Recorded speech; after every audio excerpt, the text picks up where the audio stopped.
Bonjour à vous tous, c'est Isabelle David de IDECOM International. Je fais du coaching depuis très très longtemps, de l'hypnose, aussi de la PNL, et j'ai réalisé que certains clients, de nos clients, ben là je parle aussi de mes clients, mais je dis nos, parce que comme je forme des gens, j'entends beaucoup de commentaires sur les clients des autres. Mais des fois, les clients sont déçus en cours de route pas de nous nécessairement l'accompagnement qu'on fait, mais de ne pas réussir à atteindre leur but, d'être démotivés, déstimulés, que de ne pas se sentir engagés, de procrastiner.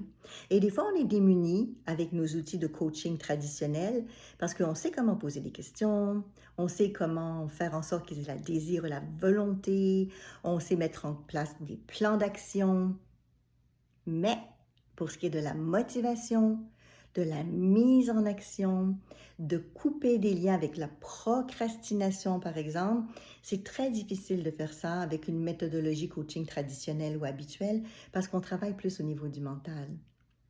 Alors que les raisons pour lesquelles les gens procrastinent, et il y en a plusieurs, sont très souvent liées avec ce qui est contrôlé par notre inconscient.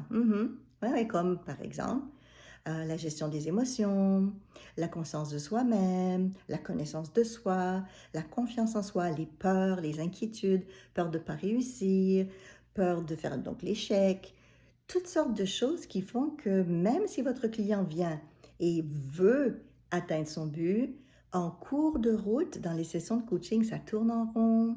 Le client est plus ou moins content et satisfait des résultats, de ses résultats, mais bien sûr, évidemment, de ce qu'il veut vivre et mettre en place. Et nous, en tant que coach, ben, on souhaite quoi? Ben, on souhaite évidemment qu'ils réussissent, qu'ils atteignent leur but.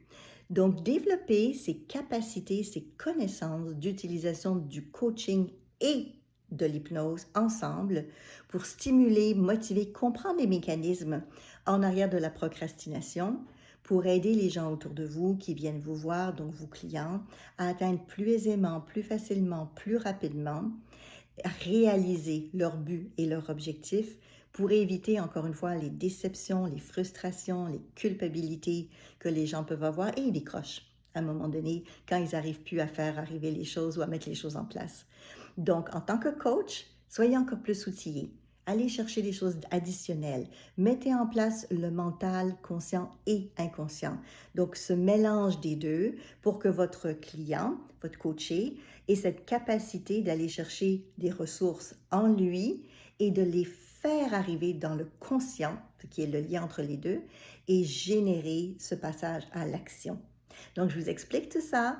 Je vous montre des beaux protocoles que j'ai développés, des choses que j'utilise avec ma clientèle depuis des années dans cette formation spécialisée vraiment avec le coaching et l'hypnose sur la motivation, l'engagement et la procrastination.